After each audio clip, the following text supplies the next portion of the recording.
الحسن والحسین۔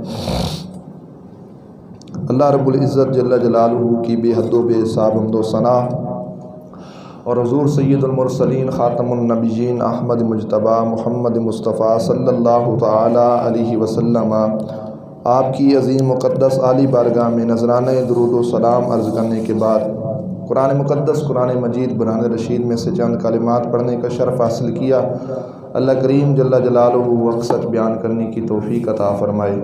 گزشتہ جمعۃ المبارک پہ قربانی کے فضائل کو ہم بیان کر رہے تھے، وہی سلسلہ آگے بڑھاتے ہیں۔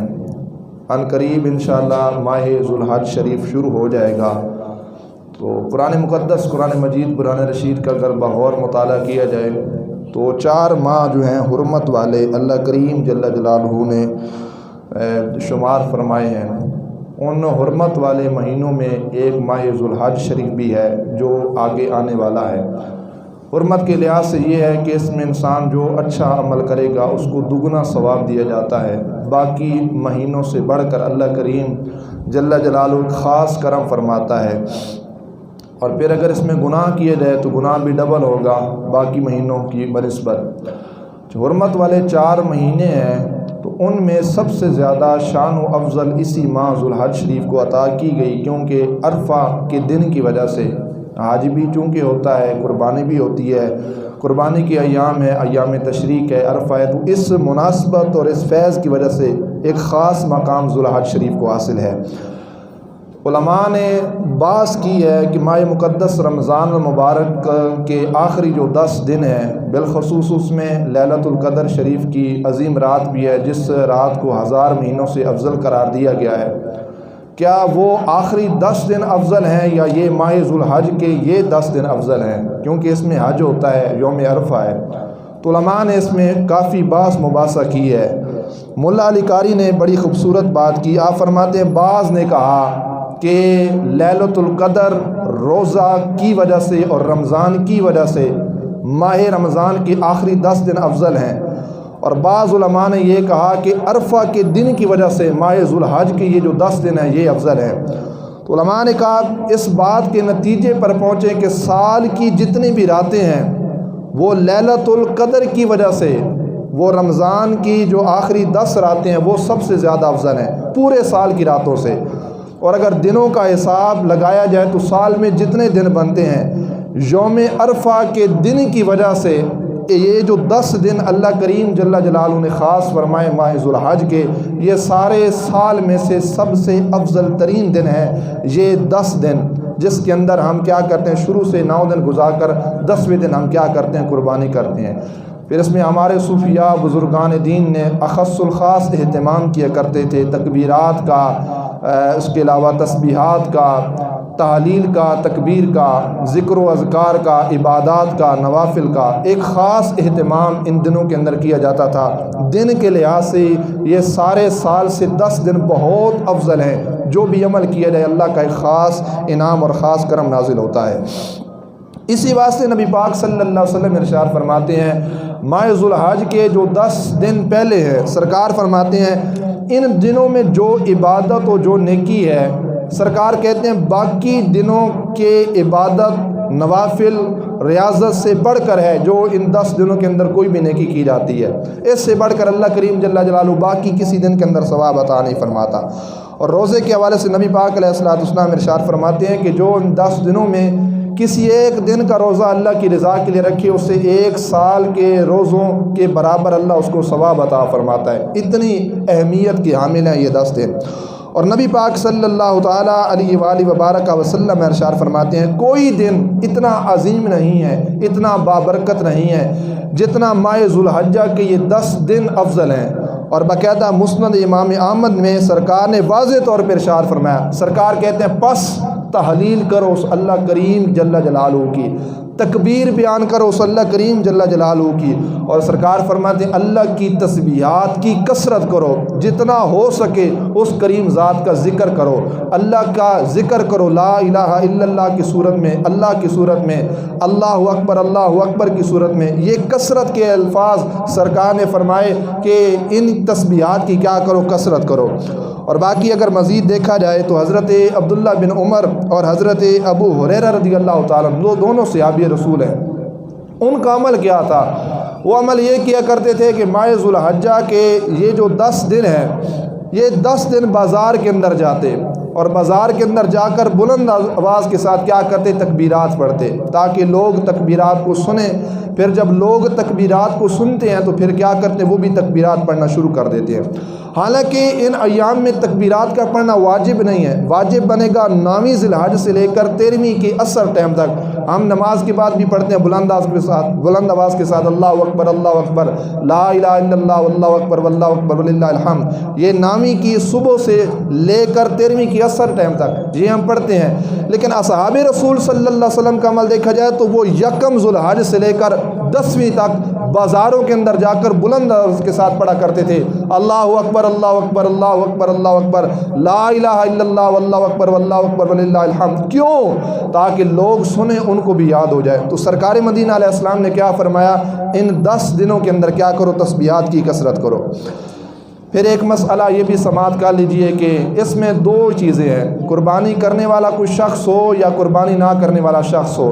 یہ جو 10 دن آئیں گے ذو الحجہ، کل 29 ہوگی چاند کی، پھر آگے اتوار کو 1 بنے یا سوموار شریف کو۔ نبی پاک علیہ الصلوۃ والسلام ارشاد فرماتے ہیں اذا دخل الاشر واراد بعضکم ان یضحی فلا یمس من شعرہ، حضور کہتے ہیں جب ذو الحجہ کا مہینہ داخل ہو، مطلب چاند نکل آئے، ذو الحجہ کا پہلا دن داخل ہو گیا، سرکار فرماتے ہیں فلا یمس من شعرہ، کوئی شخص اپنے بالوں کو نہ چھوئے۔ مطلب کیا؟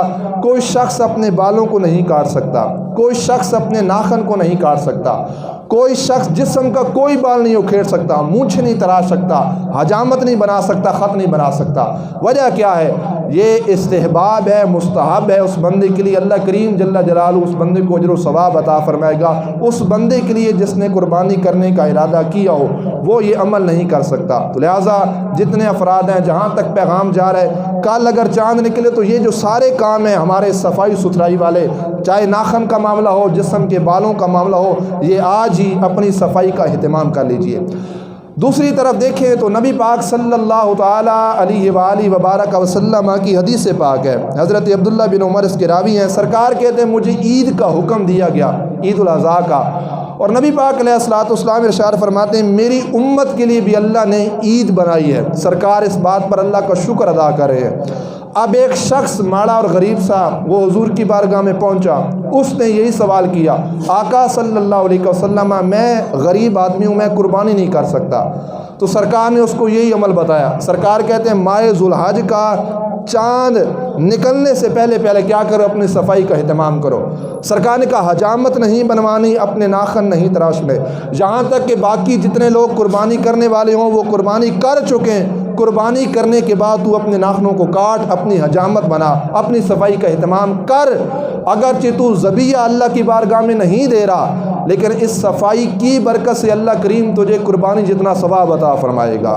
یہ بہت بڑا فیضان ہے سرکار کا، بہت بڑا عمل ہے، یہ بہت کرم نوازی ہے، بالخصوص ایسے اشخاص کے لیے جو قربانی کی عظیم نعمت سے محروم ہیں، جو قربانی نہیں کر سکتے، ان کے لیے یہ بات ضروری ہے کہ وہ اپنے ناخن نہ ترشائیں، اپنی حجامت نہ بنائیں۔ قربانی جب ہو جائے تو قربانی کے بعد یہ سارے عمل کر لیں، اللہ کریم جل جلالہ ان کو ثواب عطا فرمائے گا۔ اچھا، اس میں ایک مزید مسئلہ آپ یہ بھی سماعت کر لیجئے، ناخن جو ہم کاٹتے ہیں اس کی مدت کتنی ہے؟ 40 دن ہمیں شریعت نے رعایت دی ہے، چاہے بالوں کا معاملہ ہو یا ناخن تراشنے کا معاملہ ہو۔ 40 دن سے زیادہ جب کراس یہ معاملہ ہو جائے گا تو پھر مکروہ تحریمی یہ عمل بنے گا، ہم گناہ گار ہوں گے۔ 40 دن سے زائد یہ عمل نہ ہو۔ اگر ایک شخص ہے اس نے کسی مجبوری کے سبب اپنے ناخن نہیں ترشوائے، آج اس کو 31 یا 32 دن مکمل ہو چکے ہیں، کل کو چاند چڑھا اور اس نے یہ سمجھا کہ یہ 10 دن اس میں شامل ہو جائیں گے تو پھر 40 دن سے زیادہ اس کا عمل جو ہے وہ بڑھ جائے گا، وہ شخص گناہ گار ہوگا۔ تو شریعت مطہرہ نے پھر یہ اجازت نہیں دی کہ ناخن جو ہیں وہ بڑے رہیں، نہ وہ ایسا نہیں کر سکتا۔ 40 دن سے پہلے اپنی صفائی کا اہتمام کرنا ہوگا۔ اگر 40 دن بڑھ گئے تو وہ شخص گناہ گار ہوگا۔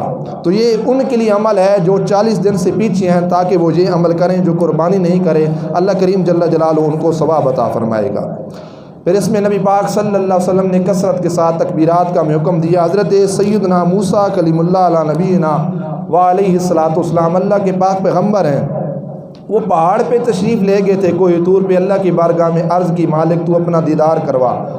تو اللہ کریم جل جلالہ نے جب اپنا دیدار نہ کروایا تو موسیٰ کلیم نے عرض کی اللہ کریم جل جلالہ کی بارگاہ کے اندر کہ یا اللہ کوئی ایک خاص وظیفہ مجھے عطا کر جو خاص میرے لیے ہو۔ اللہ کریم جل جلالہ نے ان کو کہا کہ کثرت کے ساتھ لا الہ الا اللہ کی یہ جو تسبیحات ہے یہ ماہ ذوالحج کے 10 دنوں میں کثرت کے ساتھ کیا کرو، اللہ کوئی بھی حاجت ہوگا وہ پوری فرما لے گا۔ یہ بات اللہ نے اپنے پیغمبر کلیم علیہ السلام حضرت موسیٰ علیہ السلام سے فرمائی کہ قربانی کے یہ جو ذوالحجہ کے 10 دن پہلے ہوتے ہیں اس میں کثرت کے ساتھ کیا کرو، لا الہ الا اللہ کا ورد کرو، جو بھی حاجت ہوگی اللہ کریم اس حاجت کو پورا فرمائے گا۔ اب اللہ کے پیغمبر تھے، پاک تھے، کلیم اللہ صاحب کتاب ہیں، اللہ کی بارگاہ میں عرض کرتے ہیں، کہتے ہیں مالک یہ تو ہو گیا، کوئی بھی حاجت ہو، کوئی بھی شخص اگر یہ تسبیح پڑھ لے اس کی حاجت پوری ہو سکتی ہے۔ یا اللہ میں تیرا کلیم ہوں، میں تیرا پیغمبر ہوں، میں تیرا نبی ہوں، میرے لیے کوئی خاص وظیفہ بتا کہ جو میں ان 10 دنوں کے اندر کیا کروں۔ تو اللہ کریم جل جلالہ نے فرمایا 10 دنوں کے اندر یہ جو ذوالحجہ کے 10 دن ہیں ان میں کثرت کے ساتھ لا الہ الا اللہ پڑھنا، رب فرماتا ہے یہ کوئی عام نہیں ہے، یہ کوئی معمولی نہیں ہے۔ اور رب نے فرمایا اگر ساری زمین و آسمان کو میزان عمل کے ایک پلڑے میں رکھ دیا جائے اور دوسرے پلڑے کے اندر فقط یہی کلمہ لا الہ الا اللہ رکھ دیا جائے تو اللہ کریم جل جلالہ نے اپنے پیارے کلیم سے فرمایا تھا کہ لا الہ الا اللہ والا جو پلڑا ہوگا وہ سب سے بھاری بن جائے گا۔ اتنا ثواب اور اتنا فیضان اور اتنی لذت اور اتنی کرم نوازی اس کلمے کے اندر رکھی گئی ہے۔ باقی ماہ میں جتنا مرضی پڑھو، کثرت کے ساتھ پڑھنا چاہیے، ذکر سے کوئی منع نہیں ہے، چاہے ساری رات پڑھتے رہو، لیکن ایک خاص کیا تمام سالوں میں ذوالحج کے یہ جو پہلے 10 دن ہیں اگر ان میں اخص الخاص اس کلمے کی کثرت کی جائے، اس کلمے کا ورد کیا جائے، اس کو اپنا وظیفہ بنایا جائے اور تسبیحات کی صورت میں، انگلیوں کی صورت میں اس کو جتنا ہو سکے پڑھا جائے تو میزان عمل کے اندر اگر ہمارا ایک دفعہ پڑھا ہوا کلمہ رکھا جائے، دوسری طرف ساری زمین و آسمان کو رکھی جائے، ایک دفعہ پڑھا ہوا سارا جو ہمارا کلمہ ہوگا وہ سارے زمین و آسمان سے بھاری بن جائے گا۔ تو نبی پاک صلی اللہ تعالیٰ علیہ وآلہ وبارک وسلم نے کیا فرمایا کثرت کے ساتھ اس کو پڑھو۔ پھر ماہ ذوالحج کل چاند نکلے یا پرسوں چاند نکلے ایک خاص وظیفہ سرکار مدینہ علیہ السلام نے نوافل کی صورت میں بتایا۔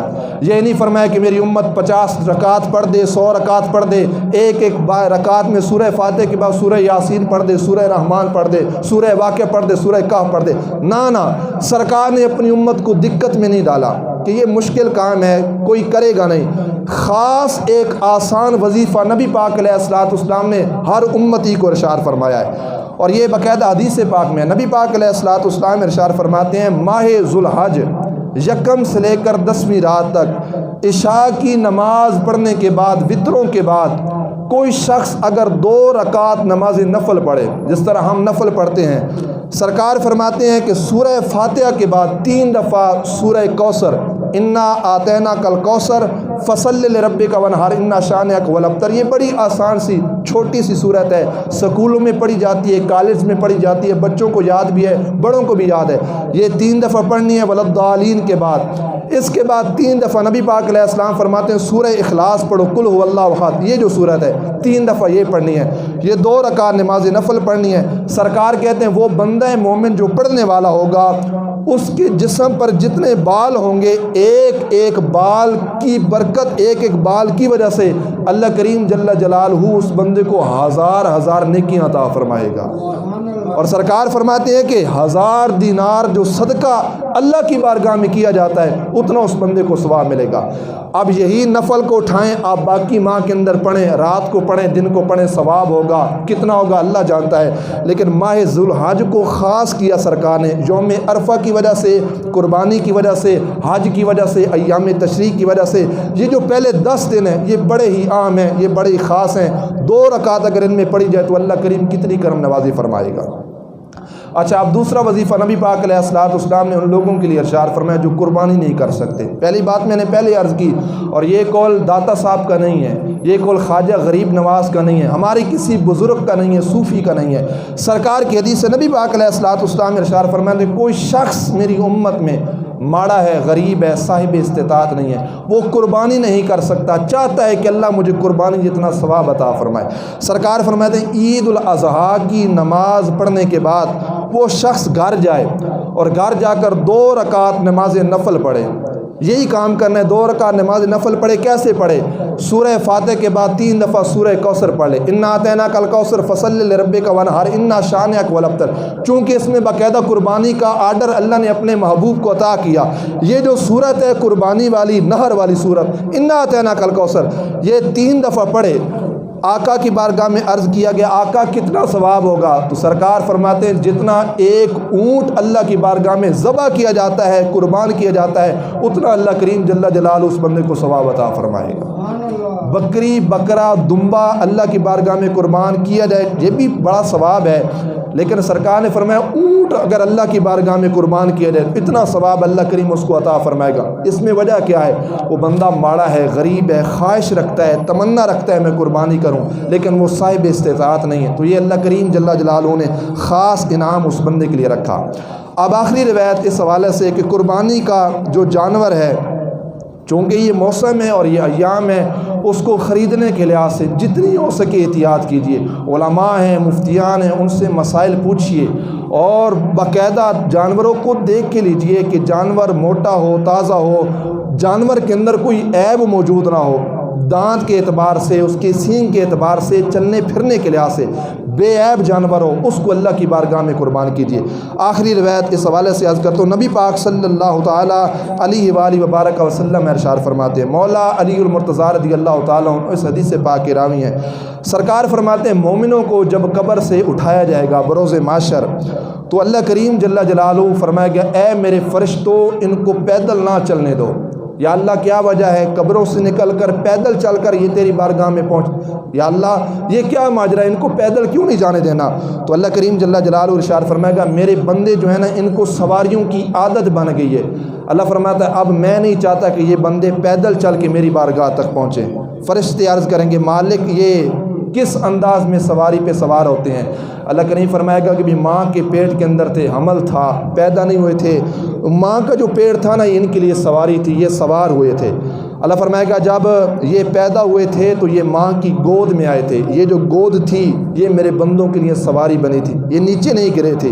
اللہ فرماتا ہے جب یہ بڑے ہوئے تھے تو باپ کا جو کندھا تھا میرے بندوں کے لیے سواری بنی، چھوٹے چھوٹے بچے باپ کندھوں پہ اٹھا کے بچوں کو لے کے جاتے ہیں۔ اللہ فرماتا ہے کہ جب یہ بڑے ہوئے اور انہوں نے تجارت کے لحاظ سے کوئی کام کیا تو خچر اور گھوڑے ان کے لیے سواری بنائی گئی، یہ ان کی پشتوں کے اوپر بیٹھ کے کیا کرتے ہیں؟ سفر کرتے ہیں۔ اللہ فرمائے گا اسی طرح ساری زندگی انہوں نے گزاری حتیٰ کہ میرے بندے مر جاتے ہیں۔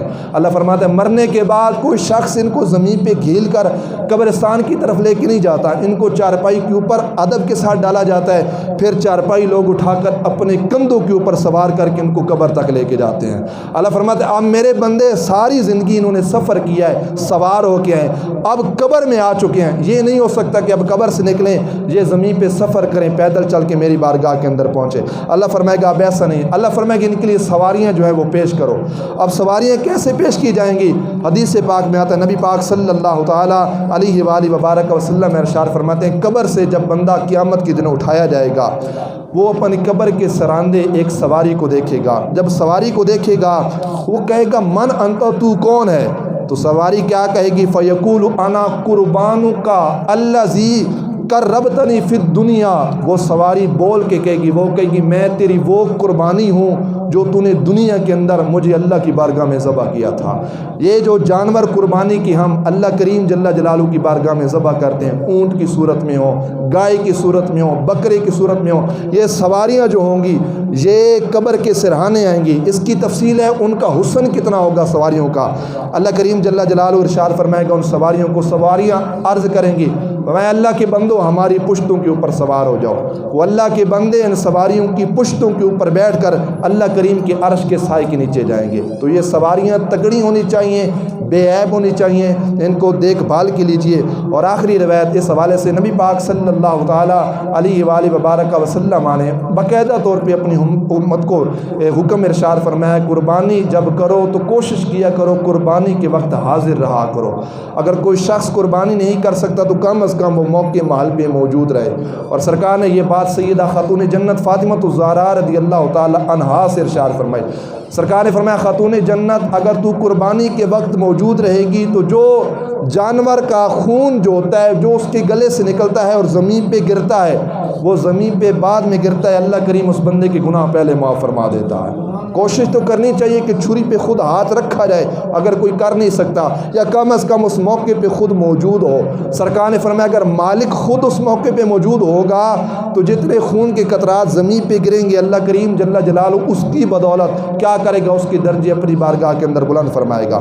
اور سرکار فرماتے ہیں خون اور گوشت کے ساتھ 70 درجے اللہ کریم جل جلالہ میزان عمل کے اندر اس شخص کے لیے رکھے گا جو قربانی کے وقت بندہ موجود رہے گا۔